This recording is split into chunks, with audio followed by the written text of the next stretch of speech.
Hello everyone, welcome to Camon Academy. Today I start new unit NMR, जो आपका बहुत ही important unit है CSIR net gate और IIT jam exam में। यह स्पेक्ट्रोस्कोपी यूनिट मैंने इसलिए भी चूज़ किया, एक तरफ आपका कोऑर्डिनेशन चल रहा है और यहाँ पर जो NMR जो चलेगा वो भी बहुत ही लॉन्ग यूनिट है, तो यह भी आपके लिए बहुत ही इम्पोर्टेंट यूनिट है। यह यूनिट का रीज़न यह भी है कि यह आपका CSIR में अबाउट 10 to 12 नंबर यह गेन करता है और गेट में यह आपका अबाउट 6 to 8 नंबर गेन करता है और IIT jam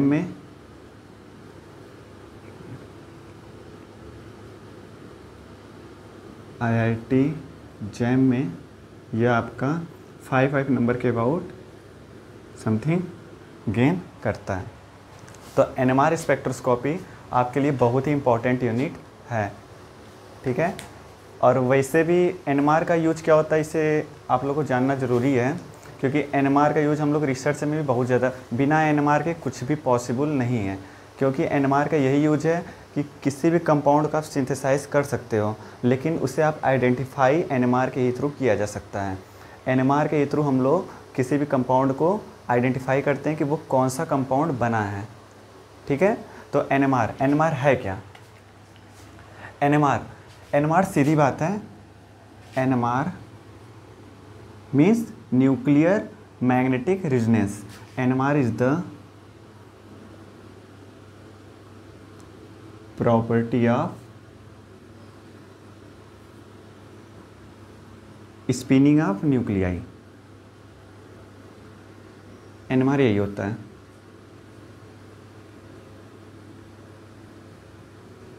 nuclei NMR is the property of spinning of nuclei. किसी भी न्यूक्लियस, कोई भी न्यूक्लियस हो, जब वो स्पिन करेगा तभी वो NMR में सिग्नल दे सकता है। अदरवाइज यदि वो आपका स्पिन नहीं कर रहा है तो वो कभी भी आपका NMR में सिग्नल नहीं दे सकता है, ठीक है। स्पिन को हम लोग आई से डिनोट करते हैं, आई। दैट इज मीन्स कि NMR में वैसे ही न्यूक्लियाई सिग्नल देंगे जो आप जिसकी वैल्यू 0 ना हो। आई की वैल्यू यदि कहीं 0 रहेगी तो वो NMR में सिग्नल नहीं देगा। यदि आई की वैल्यू नॉट इक्वल टू 0 है तब वो आपका NMR में सिग्नल देगा। NMR एक्टिव होंगे, वो न्यूक्लियाई आपके NMR एक्टिव होगा, ठीक है। NMR क्या होंगे? एक्टिव होंगे। यदि कहीं उसकी आई की वैल्यू क्या है? नॉट 0 है, 0 नहीं रहेगा तभी वो NMR एक्टिव होगा। न्यूक्लियाई क्या होते हैं? जैसे आप एक एग्जांपल ले लीजिए, CH3 CH2 Cl है। इसमें यह कंपाउंड आपका सिंथेसाइज हुआ है, बट इसे आप कैसे आइडेंटिफाई करोगे? NMR के थ्रू आइडेंटिफाई किया जा सकता है। कैसे? इसमें आपके कार्बन से हाइड्रोजन, ये जो हाइड्रोजन जुड़ा है ना, हाइड्रोजन न्यूक्लियाई, हाइड्रोजन जो न्यूक्लियस रहेगा वो आपका क्या करेगा? NMR में सिग्नल देगा। वैसे ही यदि आप कार्बन 30 करोगे तो उसमें कार्बन के जो न्यूक्लियाई होंगे वो आपके NMR में सिग्नल देंगे। यदि आप हाइड्रोजन NMR कर रहे हो तो उसमें इसका जो हाइड्रोजन है, ये दो डिफरेंट जो हाइड्रोजन है ये आपके क्या करेंगे? सिग्नल देंगे। और यदि आप कार्बन 30 NMR करोगे तो उसमें आपके ये दोनों डिफरेंट कार्बन आपके सिग्नल देंगे, ठीक है। इसमें सिग्नल आता है, ठीक है। अब तो NMR is the property of spinning of nuclei. जो भी न्यूक्लियाई आपके स्पिन करेंगे वो आपके NMR एक्टिव होंगे, अदरवाइज वो NMR में सिग्नल नहीं देंगे। नाउ न्यूक्लियस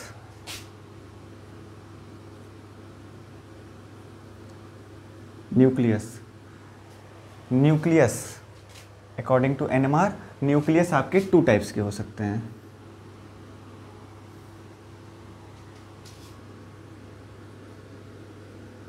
NMR एक्टिव और NMR इनएक्टिव, ठीक है।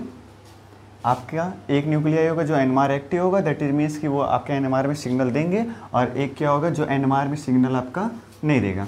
जैसे किसी भी कंपाउंड में आपके फ्लोरीन हो सकते हैं। यदि कहीं हम CFCl3 बनाए हैं तो उसमें फ्लोरीन प्रेजेंट है तो उस फ्लोरीन का सिग्नल आ सकता है। ब्रोमीन है तो ब्रोमीन का सिग्नल आता है। हाइड्रोजन है तो हाइड्रोजन का सिग्नल आएगा। वैसे ही जैसे आपके पास हाइड्रोजन न्यूक्लियाई है, जैसे 1H न्यूक्लियाई है, 90F है, ठीक है, 31P। यहाँ पर 31 क्या है? Atomic mass of the nuclei, ठीक है। यह न्यूक्लियाई है। 29 सिलिका है। ये सब न्यूक्लियाई हैं। जैसे आपके कुछ कंपाउंड हो सकते हैं, SiCl4 है। यदि आपको इसे आइडेंटिफाई करना है तो हम उसमें क्या करेंगे? सिलिका NMR करेंगे। तो उसमें हमारा सिलिका को जब हम लोग सिलिका NMR करेंगे तो उसमें मुझे क्या मिलेगा? इस सिलिका को वो क्या करेगा? आइडेंटिफाई करेगा और इसी का ये क्या देगा? सिग्नल दे देगा, ठीक है। वैसे ही आपका CH4 है। CH4 में आपके 2 न्यूक्लियाई हैं, हाइड्रोजन है, कार्बन है। तो कार्बन भी आपका NMR एक्टिव होता है, हाइड्रोजन भी NMR एक्टिव होता है, ठीक है। तो आप दोनों में आप एक बार हाइड्रोजन NMR ले सकते हो, एक बार कार्बन 30 NMR भी ले सकते हो।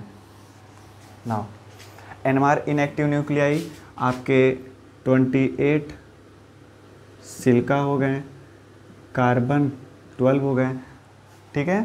कार्बन यहाँ पर कार्बन 30, क्योंकि आपको मालूम होना चाहिए कार्बन है तो कार्बन के आइसोटोप्स भी होते हैं। कार्बन 12 हो गया, कार्बन 30 है। वैसे ही हाइड्रोजन के आइसोटोप होंगे तो उसमें भी आपके हाइड्रो NMR 1H वाला आपका क्या है? NMR एक्टिव है, ठीक है। इसमें हम कैसे जान रहे हैं कि यह जो न्यूक्लियाई है वो आपका NMR एक्टिव है और ये आपका NMR इनएक्टिव है? इसके लिए आपको बस एक ही चीज़ करना है, जो इसका एटॉमिक मास जो दिया हुआ है ना सबका, यदि वो आपका 4 से कंप्लीटली डिवाइड हो जा रहा है तो वो आपके NMR इनएक्टिव होंगे। मतलब उसका I का वैल्यू क्या होगा? 0 होगा, ठीक। और यदि उसका NMR एक्टिव रहेगा तो उसमें I का वैल्यू क्या होगा? नॉट इक्वल टू 0, मतलब कि वो आपके स्पिन करेंगे। I इक्वल टू 0 का मतलब उसमें स्पिन नहीं होगा, वो न्यूक्लियस आपका स्पिन नहीं करेगा, ठीक है। 28 सिलिका, आप 28 को 4 से डिवाइड कर दो, 28/4 आपका ये डिवाइड हो जा रहा है ना, तो ये आपके क्या हुए? 7 बढ़ गया। मतलब ये क्या हुए? यह यदि कहीं 4 से कम्प्लीटली डिवाइड हो गया तो वो आपका NMR इनएक्टिव है। वैसे ही कार्बन 12 है, उसमें 12 का 4 से डिवाइड करो, कम्प्लीटली डिवाइड हो जा रहा है, 3 आ रहा है। तो यदि जो भी न्यूक्लियस आपको पहचानना हो कि वो NMR एक्टिव है इनएक्टिव है, तो आप उसके एटॉमिक मास को 4 से डिवाइड करो। यदि वो कम्प्लीटली डिवाइड हो गया तो वो आपके NMR इनएक्टिव होंगे, और यदि वो डिवाइड नहीं हो रहा है तो वो आपके NMR एक्टिव होंगे। यहाँ पर हाइड्रोजन है, हाइड्रोजन को 4 से आप डिवाइड करो, डिवाइड होगा? नहीं, फ्रैक्शन आ रहा है, मतलब यह नहीं होगा। 90 को डिवाइड करो, नहीं होगा। 31 भी 4 से डिवाइड नहीं होगा, 29 भी नहीं होगा, 30 भी नहीं होगा। तो यह सब आपके 4 से डिवाइड नहीं हो रहे हैं, तो ये आपके क्या हो गए? NMR active. इसकी I की वैल्यू नॉट इक्वल टू 0। ये आपके स्पिनिंग न्यूक्लियाई हैं और यह आपका 4 से डिवाइड हो जा रहा है इसका एटॉमिक मास, तो ये आपके नॉन स्पिनिंग न्यूक्लियाई, मतलब ये न्यूक्लियाई आपके स्पिन नहीं करेंगे, ठीक है। तो आपके न्यूक्लियस 2 टाइप्स के ऐसे आप आइडेंटिफाई कर सकते हो, ठीक। अब तो NMR इनएक्टिव न्यूक्लियाई है तो अब उसका तो आगे रोल है ही नहीं। अब आपका मेन रोल किसका आ गया? इसका आ गया, ठीक है। अब NMR एक्टिव न्यूक्लियाई, इसको आप शॉर्ट फॉर्म में क्या लिख सकते हो? I is not equal to 0। मतलब यह न्यूक्लियाई आपके क्या करेंगे? स्पिन करेंगे, और यह न्यूक्लियाई आपके स्पिन नहीं करेंगे। तो अब इसको तो हम आगे नहीं ले जा सकते हैं क्योंकि इसका रोल यहाँ पर ख़त्म हो गया।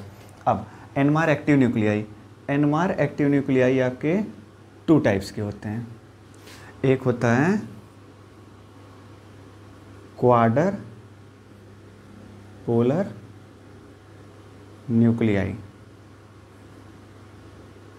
ठीक है, और दूसरा होगा नॉन क्वाडर पोलर न्यूक्लियाई, ठीक है। 2 प्रकार के न्यूक्लियाई होंगे। NMR एक्टिव न्यूक्लियाई जो होते हैं वो 2 टाइप्स के हो गए, क्वाडर पोलर, नॉन क्वाडर पोलर। क्वाडर पोलर का मतलब क्वार्टर मतलब क्या हुआ, क्वार्टर मतलब 4 होते हैं, पोल्स मतलब 4 पोल्स होंगे, मतलब डाइपोल्स टाइप के। इस टाइप के जो न्यूक्लियाई होंगे, इसका आई का जो वैल्यू होता है, जो स्पिन की वैल्यू होती है, वो आपका ग्रेटर देन 1/2 होता है। आई की वैल्यू ग्रेटर देन 1/2 होता है। और नॉन क्वार्टर पोलर न्यूक्लियाई की आई की वैल्यू क्या होती है, 1/2। दोनों आपके क्या हैं, 0 नहीं है, ये 1/2 है, ये आपका ग्रेटर देन 1/2 होते हैं। ठीक है, ठीक है। अब यहाँ पर जो क्वार्टर पोलर न्यूक्लियाई है, क्वार्टर पोलर न्यूक्लियाई है, इसे मैं यहाँ पर थोड़ा इरेज कर दे रहा हूँ, फिर से लिख दूंगा, एक पहले समझ लो। Quarter polar nuclei, quarter polar nuclei जो हुए हैं वो आपका, उसका जो न्यूक्लियस होता है वो आपके होते हैं इक्लिप्स टाइप के, ऐसे इक्लिप्स, या अंडे के आकार का भी हो सकता है न्यूक्लियाई। ठीक है, तो इसके जो न्यूक्लियाई होते हैं, क्वार्टर पोलर जो न्यूक्लियाई होंगे वो 2 टाइप्स के होंगे। आपका एक इक्लिप्स होगा और दूसरा क्या होगा, ऐसा होगा, अंडे के आकार का। ठीक है, अब इसका एग्जाम्पल आप क्वार्टर पोलर न्यूक्लियाई का क्या क्या ले सकते हो, कई सारे न्यूक्लियाई हैं इसमें, क्वार्टर पोलर न्यूक्लियाई यहाँ पर कई सारे होते हैं।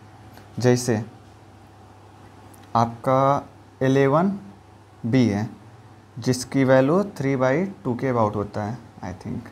ठीक है, वैसे ही आपके 40N होते हैं, 40N न्यूक्लियाई है, ये सब आइसोटोप है ना।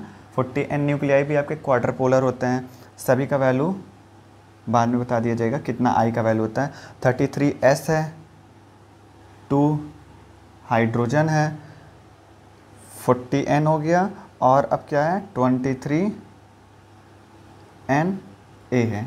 यह सब जो न्यूक्लियाई हैं, ये सब आपके क्या होते हैं, क्वार्टर पोलर न्यूक्लियाई हैं। 11B, 40N, 33S, 2 hydrogen, 23Na, ये सब जो न्यूक्लियस हैं वो आपके क्या होते हैं, क्वार्टर पोलर न्यूक्लियाई होते हैं। इनकी आई की जो वैल्यू होती है वो हमेशा ग्रेटर देन 1/2। जैसे आप ये देखिए 11B है, इसका 3/2 है ना, ये आपका 1/2 से क्या है, बड़ा है। तो ये न्यूक्लियाई आपके क्या होते हैं, क्वार्टर पोलर न्यूक्लियाई है। यह सब जो न्यूक्लियाई है, इन सभी की जो आई की वैल्यू होगी वो हमेशा ग्रेटर देन 1/2 होगा। ठीक है,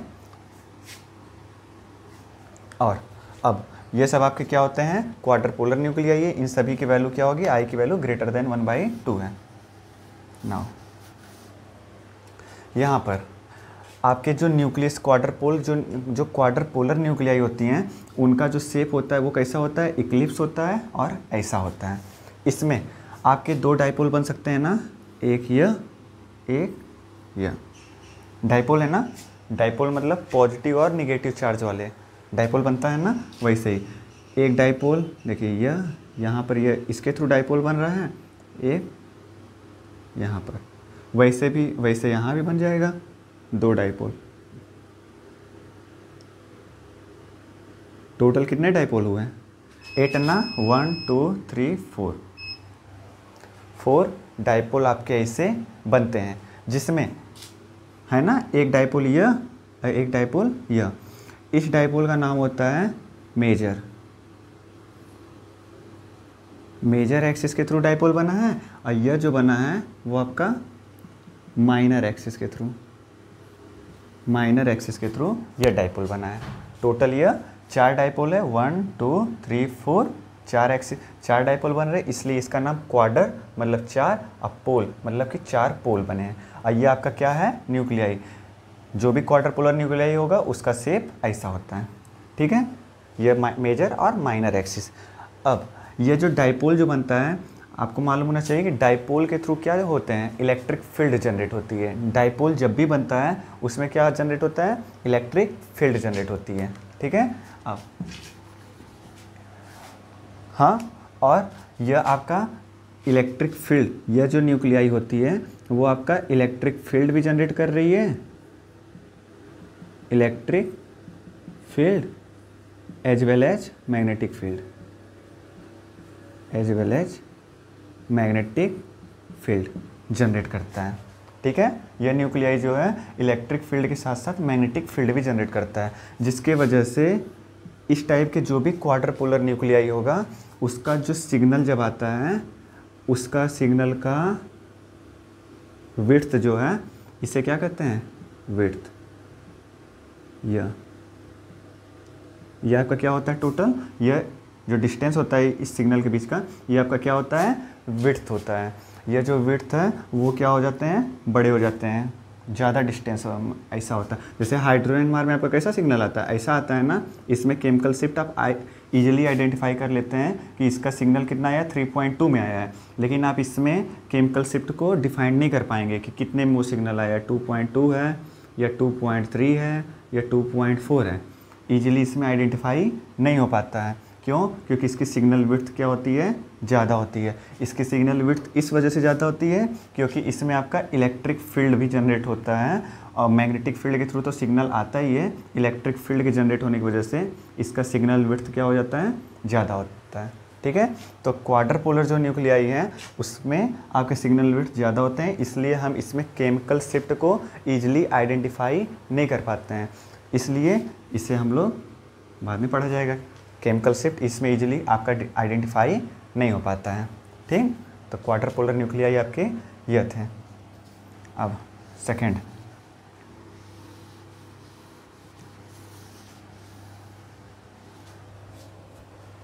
देखिए, वैसे आप एक बात जान जाइए, जब भी कोई भी इलेक्ट्रॉन है या कोई भी पार्टिकल है, जब भी इलेक्ट्रॉन आपका मोशन करता है तो आपको बताया गया होगा जब भी इलेक्ट्रॉन को इलेक्ट्रिक फील्ड में रखा जाता है तो वो आपका पैराबोलिक मोशन करता है। ठीक है, लेकिन जब आप उसे मैग्नेटिक फील्ड में रखोगे तो वो आपका क्या करता है, सर्कुलेशन करने लग जाता है। वैसे ही जब आप इलेक्ट्रॉन जब रहेगा वो आपका क्या करता है, इसमें सर्कुलेशन करता है। हाँ, इस सर्कुलेशन जब किसी भी एक्सिस के थ्रू क्या करता है, सर्कुलेशन करता है। इसका मतलब यदि कोई एटम है वो जब सर्कुलेशन करेगा तो वो आपका एक क्या है, मैग्नेट की तरह बिहेव करता है, मैग्नेट की तरह बिहेव करता है और मैग्नेटिक फील्ड जनरेट होती है। ठीक है, क्योंकि जब भी कोई भी इलेक्ट्रॉन है, कोई भी पार्टिकल है, जब हम उसे इलेक्ट्रिक फील्ड में रखेंगे तो वो आपका पैराबोलिक मोशन करता है, लेकिन जब हम उसे मैग्नेटिक फील्ड में रखेंगे तो वो आपका सर्कुलेशन करता है। और जब इलेक्ट्रॉन आपका सर्कुलेशन करेगा तो इसका मतलब क्या हुआ, मैग्नेटिक फील्ड में है, और जब मैग्नेटिक फील्ड में है तो वो आपका क्या है, एक मैग्नेट की तरह बिहेव करता है। ठीक है, और जब मैग्नेट की तरह बिहेव करेगा तो वो हमेशा क्या, मैग्नेटिक फील्ड को जनरेट करता है। ठीक है ना। अब सेकंड आपका क्या था इसी में, यहाँ पर नॉन क्वाड्रपोलर न्यूक्लियाई, नॉन क्वाड्रपोलर न्यूक्लियाई, इसकी आई की वैल्यू क्या होती है, 1/2 होती है। ठीक है, इसमें आई की वैल्यू 1/2। इसका एग्जांपल कौन कौन सा होता है, हाइड्रोजन एनएमआर, हाइड्रोजन जो न्यूक्लियाई है इसकी भी आई की वैल्यू 1/2 होती है। 31P जो न्यूक्लियाई है उसकी भी आई की वैल्यू 1/2 होती है। 90F जो न्यूक्लियाई है उसकी भी आई की वैल्यू 1/2 होगा। और क्या, हाइड्रोजन यह और कार्बन 30 की भी जो आई की वैल्यू होती है वो 1/2 होती है। ठीक है, और ये जो न्यूक्लियाई होते हैं इनका जो शेप होता है वो आपका सर्कुलर होता है, सर्किल, प्योर गोला। ठीक है, सर्कुलर होता है, उसमें आपका वो ऐसे मोशन करेगा जैसे भी क्लॉकवाइज एंटी क्लॉकवाइज वो न्यूक्लियाई आपके मोशन करते रहते हैं। ठीक है, तो ये आपका क्या होता है, क्वाड्रपोलर में आपका इक्लिप्स टाइप का न्यूक्लियाई होता है, और इसमें क्या होता है, सर्कुलर आपका न्यूक्लियाई होता है। ठीक है, इसकी आई की वैल्यू क्या है, 1/2 होती है। ठीक, यह, और इसमें आपका कोई भी पोल नहीं जनरेट हो रहा है ना, इसमें देखिए क्वाड्रपोल नहीं ना, क्योंकि जो डिस्टेंस यहाँ है वो डिस्टेंस यह भी है, तो इसमें आपका डाइपोल नहीं जनरेट हो रहा है। सो इसमें आपका इलेक्ट्रिक फील्ड नहीं जनरेट होता है, इसमें ओनली मैग्नेटिक फील्ड जनरेट होती है, ओनली मैग्नेटिक फील्ड जनरेट होती है। ठीक, देखिए ये आपका प्योर सर्किल है ना, इसमें मेजर और माइनर एक्सिस बनेगा नहीं, क्योंकि सर्किल में आपका ये जो व्यास होता है, हर जगह के जो व्यास होते हैं उनकी वैल्यू क्या होती है, डिस्टेंस और सब कुछ क्या होते हैं, इक्वल होते हैं, तो उसमें आपका डाइपोल नहीं बन रहा है। जब डायपोल नहीं बनेगा तो डायपोल ही आपका इलेक्ट्रिक फील्ड को जनरेट करता है। जब आपका डायपोल नहीं बनेगा तो इलेक्ट्रिक फील्ड आपकी जनरेट नहीं होगी। तो इसमें यह न्यूक्लियाई यहाँ पे क्या करेंगे, हमेशा सर्कुलेशन करते रहते हैं ना, बताया ना अभी। जब सर्कुलेशन करेगा तो बताया गया है जब भी कोई भी इलेक्ट्रॉन या पार्टिकल यदि सर्कुलेशन करता है मतलब वो क्या है, वो एक मैग्नेट की तरह बिहेव कर रहा है। और मैग्नेट की तरह बिहेव करेगा तो वो एक मैग्नेटिक फील्ड जनरेट करेगी। तो ये आपका क्या करता है, केवल मैग्नेटिक फील्ड जनरेट करता है, ठीक है। और इसका जो सिग्नल आता है, इस टाइप के न्यूक्लियाई के जो सिग्नल होते हैं वो आपका सीधा, मतलब कि इसकी सिग्नल विड्थ क्या होती है, बहुत ही पतली होती है। इसमें आप केमिकल शिफ्ट ईजिली बता सकते हो कि ये जो सिग्नल कितने में आया है, 3.2 पे आया है या 3.3 में आया है। आप इस सिग्नल को ईजिली देख के बता सकते हो कि वो सिग्नल कितने में एक्यूरेट आया है, ठीक है। तो फर्स्ट हम लोग नॉन क्वार्टर पोलर न्यूक्लिया के बारे में पढ़ेंगे, क्योंकि इसमें आप केमिकल शिफ्ट को ईजिली से आइडेंटिफाई कर सकते हो। हमें क्वार्टर पोलर न्यूक्लिया के बारे में नहीं पढ़ना है अभी, उससे हम लोग बाद में पढ़ेंगे। बट इस समय हम लोग क्या पढ़ेंगे, पहले स्टार्ट करेंगे नॉन क्वार्टर पोलर न्यूक्लियाई। क्यों? क्योंकि क्वार्टर पोलर न्यूक्लियाई में केमिकल शिफ्ट क्या होते हैं, आइडेंटिफाई आप इजीली नहीं कर पाते, क्योंकि उसकी सिग्नल विड्थ क्या होती है, ज़्यादा होती है। But in the case of the non quarter polar nuclei आप केमिकल शिफ्ट को ईजिली आइडेंटिफाई कर सकते हो। सो फर्स्ट हम लोग पढ़ेंगे नॉन क्वार्टर पोलर न्यूक्लियाई, ठीक है। आपका नॉन क्वार्टर पोलर न्यूक्लियाई, ठीक है। Non quarter polar nuclei means I = 1/2। जो न्यूक्लियाई की I की वैल्यू 1/2 है वो नॉन क्वार्टर पोलर न्यूक्लियाई होंगे। ये आपके 2 टाइप्स के होते हैं,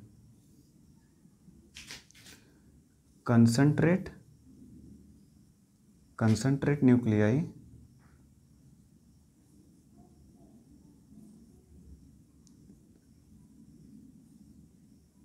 और डाइल्यूट न्यूक्लियाई।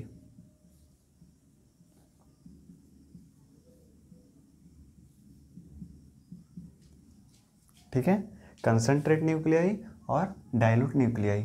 कंसंट्रेट न्यूक्लियाई का मतलब यह होगा कि ऐसे न्यूक्लियाई जिसका नेचुरल अबंडेंस बहुत ही ज़्यादा हो। दोज न्यूक्लियाई विच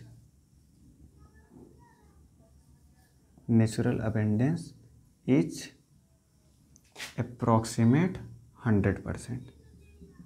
ठीक है, ऐसे न्यूक्लियाई जिसका नेचुरल अबंडेंस क्या हो, 100% के अबाउट है, तो उसे हम क्या कहेंगे, कंसंट्रेट न्यूक्लियाई। ठीक है, और जिसका नेचुरल अबंडेंस बहुत ही लेस हो, नेचुरल अबंडेंस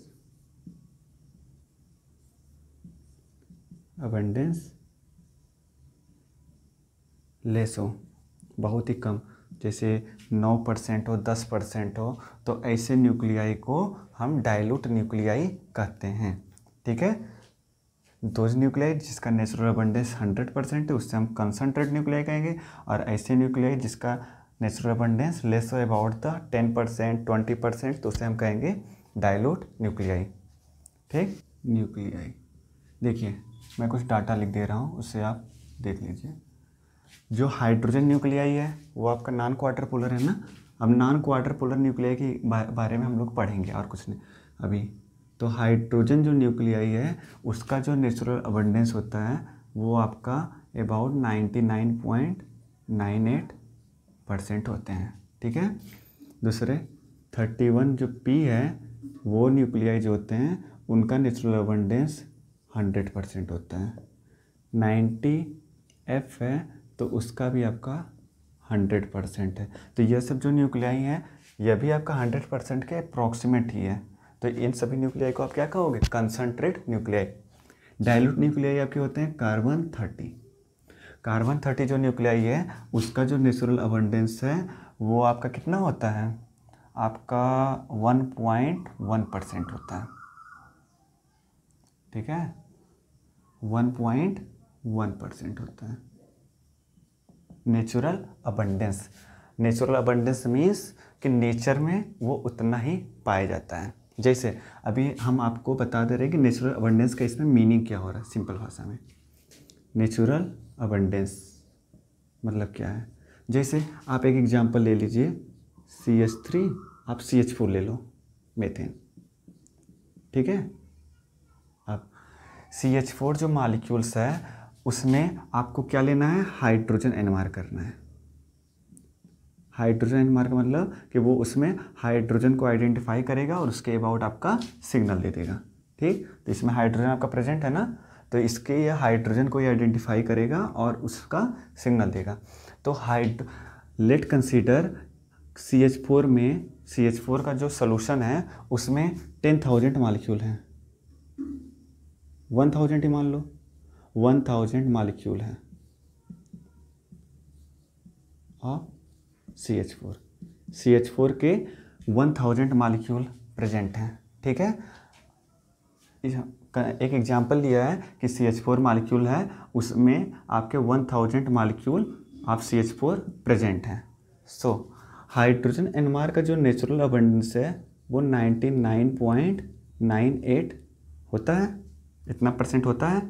इसका मतलब कि हाइड्रोजन एनमार का यदि 99.98% है तो 1000 का 99.98% निकालिए, कितना आएगा, 998 मॉलिक्यूल। 1000 का जब हम 99.98% निकालेंगे अपन 100 करके तो मेरा कितना मॉलिक्यूल आएगा, 998 मॉलिक्यूल। मतलब कि 998 मॉलिक्यूल ही हैं जो आपके हाइड्रोजन एनमार का सिग्नल देगा। हाइड्रोजन एनमार में केवल 998 मॉलिक्यूल ही आपके सिग्नल देंगे, 2 मॉलिक्यूल आपका सिग्नल नहीं देगा, ठीक है। वैसे ही आप कार्बन 30 ले लो, क्योंकि इसके CH4 में आपका कार्बन भी तो प्रेजेंट है, तो कार्बन भी तो आइडेंटिफाई करा जा सकता है। कार्बन, जब आप कार्बन 30 कि 1000 मॉलिक्यूल आपका CH4 का उस सोल्यूशन में प्रेजेंट है, ठीक है। तो आप जब कार्बन 30 लोगे तो कार्बन 30 के जो सिग्नल होंगे, कार्बन 30 का जो नेचुरल अबंडेंस कितना है, 1.1% है नेचुरल अबंडेंस, नेचर में पाए जाने की प्रायिकता। तो 10,000 का 1000 का 1.1% निकालेंगे तो कितना आएगा, 2 से 2 गया, यहाँ पर 11। दैट इज मीन्स कि 11 मॉलिक्यूल ही आपके कार्बन 30 में सिग्नल देंगे। और जो बचे कितने, 10,000 में आप 1000 में 11 को जब माइनस कर दोगे तो कितना बचेगा आपका 989। मतलब 989 मॉलिक्यूल आपका एनएमआर कार्बन 30 एनएमआर में सिग्नल नहीं देंगे, केवल 11 मॉलिक्यूल ही आपके कार्बन 30 में सिग्नल देंगे। 989 मॉलिक्यूल आपके सिग्नल नहीं देंगे कार्बन 30 में, ठीक है। तो नेचुरल अबंडेंस का यही मतलब होता है कि यदि 1.1 है, आप यह निकाले, इसका 11 मॉलिक्यूल आया, तो मतलब यदि CH4 में भले ही 1000 मॉलिक्यूल आपका उस सैंपल में प्रेजेंट है, लेकिन 1000 में केवल 11 मॉलिक्यूल ही कार्बन 30 के सिग्नल देंगे, 989 मॉलिक्यूल आपके सिग्नल नहीं देंगे। यह होता है आपका इसका नेचुरल अबंडेंस का मतलब, ठीक है। ऐसा भी हो सकता है कि 989 मॉलिक्यूल क्या हो, कार्बन 12 हो, कार्बन 12 हो, क्योंकि कार्बन के कई आइसोटोप होते हैं ना सैंपल में, कार्बन 30 है और कार्बन 12 भी हो सकता है। तो आपके कार्बन 12 989 मॉलिक्यूल क्या होंगे, कार्बन 12 होंगे। और कार्बन 12 आपका क्या होता है, एनएमआर इनएक्टिव होता है। जब वो एनएमआर इनएक्टिव है तो वो आपका सिग्नल नहीं देगा, 989 मॉलिक्यूल नहीं देंगे, केवल 11 मॉलिक्यूल ही कार्बन 30 में सिग्नल देंगे, ठीक है। यह हुआ आपका नेचुरल अबंडेंस का सिंपल भाषा में मतलब। नाउ पी में न्यूक्लियर मैग्नेटिक रेजोनेंस स्पेक्ट्रोस्कोपी में हम लोग यूज करते हैं रेडियो फ्रिक्वेंसी के, ठीक है। आपको बता दे रहे हैं रेडियो फ्रिक्वेंसी, ऐसे ही कई टाइप के फ्रिक्वेंसी होते हैं उसके बारे में। जैसे हम लोग एक सिंपल भाषा में करते हैं electromagnetic radiation. Electromagnetic radiation in सभी का यूज किया जाता है। वो कौन कौन से हैं, फर्स्ट रेडियो फ्रिक्वेंसी,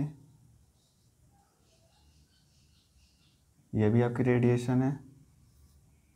फिर माइक्रोवेव,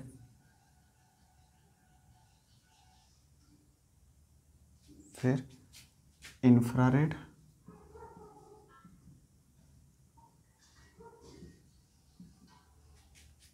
फिर विजिबल, फिर यूवी स्पेक्ट्रोस्कोपी, फिर एक्स रे, फिर आपका इसके बाद जो आएगा वो यहाँ लिख दे रहे हैं गामा रे। ठीक है, ये सब आपके फ्रीक्वेंसी होते हैं। यहाँ पर मैं एक बार बता दे रहा हूँ, रेडियो फ्रीक्वेंसी का हम लोग कहाँ यूज करते हैं, किस स्पेक्ट्रोस्कोपी में, अभी बताया एनएमआर स्पेक्ट्रोस्कोपी में आप क्या यूज करते हो, रेडियो फ्रीक्वेंसी रेडिएशन का। माइक्रोवेव रेडिएशन, अभी देखिए आप एनएमआर स्टार्ट किए हो, लेकिन एनएमआर के बाद भी बहुत सारे भी आपको स्पेक्ट्रोस्कोपी पढ़ने पड़ेंगे, बहुत स्पेक्ट्रोस्कोपी है, तो सब धीरे धीरे पढ़ा जाएगा। एनएमआर बहुत इंपॉर्टेंट है और बहुत सही भी है। माइक्रोवेव स्पेक्ट्रोस्कोपी का यूज हम लोग करते हैं रोटेशनल स्पेक्ट्रोस्कोपी में।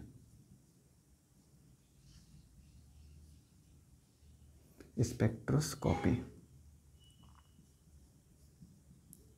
ठीक है, रोटेशनल स्पेक्ट्रोस्कोपी में हम लोग माइक्रोवेव का यूज़ करते हैं। रोटेशनल स्पेक्ट्रोस्कोपी मतलब जो मालिक्यूल जब रोटेशन करते हैं, कोई भी मालिक्यूल जैसे CO2 है या किसी भी H2O को जब आप लोग 180 या किसी भी एंगल में जब रोटेशन कराते हो तो उसके अबाउट भी आपका सिग्नल आता है, जिसको हम कहते हैं, उसका हम लोग बारे में पढ़ेंगे रोटेशनल स्पेक्ट्रोस्कोपी में। इंफ्रारेड का यूज हम लोग करते हैं, इंफ्रारेड रेडिएशन का यूज हम लोग करते हैं IR स्पेक्ट्रोस्कोपी में।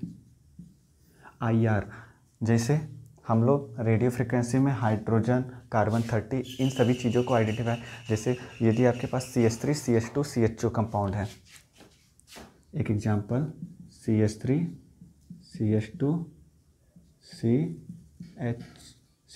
CHO कंपाउंड है, तो इसमें जब आप हाइड्रोजन एनएमआर लोगे तो हाइड्रोजन एनएमआर में यह हाइड्रोजन आइडेंटिफाई होगा, यह भी हाइड्रोजन आइडेंटिफाई होगा, यह भी होगा, ठीक है। लेकिन IR आपका क्या करता है, जितने भी फंक्शनल ग्रुप होते हैं, एल्डिहाइड, कीटोन, एमाइड, जितने भी, उन सब चीज़ों को हम लोग जो आइडेंटिफाई करते हैं वो IR स्पेक्ट्रोस्कोपी में यूज करते हैं। इसमें आपका ये एल्डिहाइड है, इसका सिग्नल आएगा IR स्पेक्ट्रोस्कोपी में, ठीक है। तो IR स्पेक्ट्रोस्कोपी में बाद में पढ़ा जाएगा। ये आपका यूज होता है किसी भी फंक्शनल ग्रुप को आइडेंटिफाई करने में, हम लोग इसका यूज करते हैं, ठीक है। विजिबल यह आपका एक कलरोमेट्री स्पेक्ट्रोस्कोपी है, जिसमें आपके लैम्डा की वैल्यू किसी भी कंपाउंड है या कोई भी चीज़ है वो किस कलर को एब्जॉर्ब करेगा, कोई भी कंपाउंड है वो किस कलर को एब्जॉर्ब करेगा, उससे हम लोग कहते हैं विजिबल स्पेक्ट्रोस्कोपी। एंड यूवी में भी आपका क्या होते हैं, लैम्डा की वैल्यू एब्जॉर्ब होती है, विजिबल में भी आपकी लैम्डा की वैल्यू एब्जॉर्ब होती है। कोई भी कंपाउंड है वो किस लैम्डा की वैल्यू को एब्जॉर्ब करेगा, किस कलर को, रेड कलर को एब्जॉर्ब करेगा, विजिबल को, उसकी कितनी वेवलेंथ के कलर को एब्जॉर्ब करेगा, इन सभी के बारे में हम लोग विजिबल यूवी में पढ़ेंगे। एक्सरे का यूज हम लोग किसी भी कंपाउंड के स्ट्रक्चर को आइडेंटिफाई करने के लिए, कोई भी सॉलिड स्टेट कंपाउंड है उसका स्ट्रक्चर यदि आपको आइडेंटिफाई करना है कि वो कैसा है, क्यूबिक है या कैसा है, NaCl है, किसी भी चीज़ का, उसके लिए हम लोग एक्सरे का यूज करते हैं। और गामा रे स्पेक्ट्रोस्कोपी जो होता है ये आपका एक इनऑर्गेनिक स्पेक्ट्रोस्कोपी है, जिसको हम लोग मॉसिबर स्पेक्ट्रोस्कोपी भी कहते हैं। मॉसिबर स्पेक्ट्रोस्कोपी में इसका हम लोग यूज करेंगे।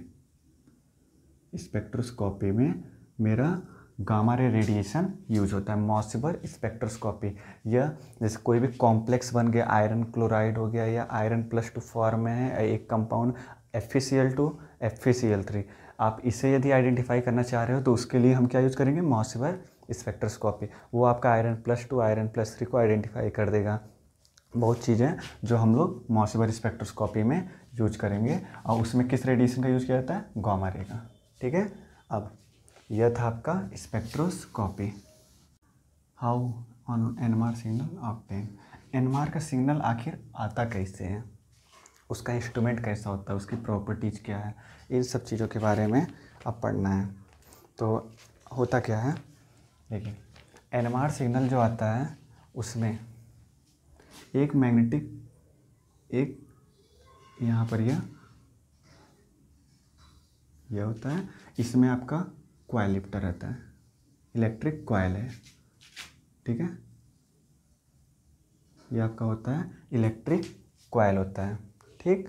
इसमें ये इलेक्ट्रिक कॉइल है, वायर है, इसमें हम लोग क्या करते हैं, इलेक्ट्रिक फील्ड को पास करते हैं, ठीक। और इसमें आपका यह एनएमआर ट्यूब होता है। एनएमआर ट्यूब को इन दोनों कॉइल के बीच में रखा जाता है।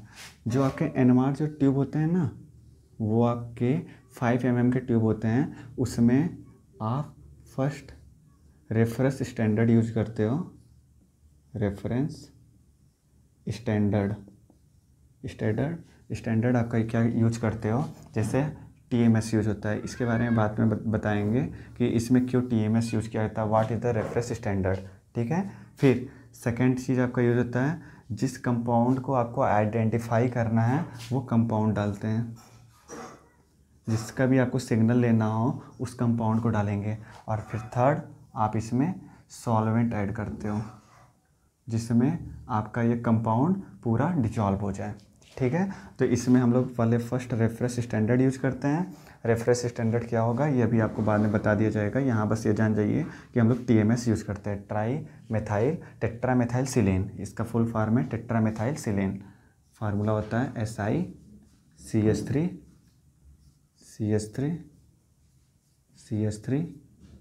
CH3 ये हम लोग यूज करते हैं। क्यों यूज करते हैं, क्या होता है रेफरेंस स्टैंडर्ड, ये नेक्स्ट लेक्चर में बताएंगे।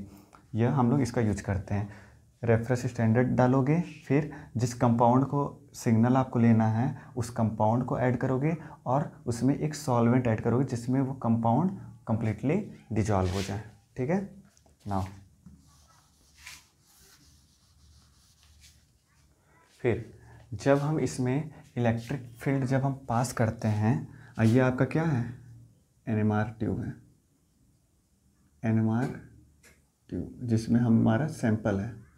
इसके अंदर आपका क्या है, सैंपल है, इसका आपको क्या लेना है, सिग्नल बताना है, ठीक है। इस कॉइल में जब आप इलेक्ट्रिक फील्ड जब पास करोगे तो according to Lenz law,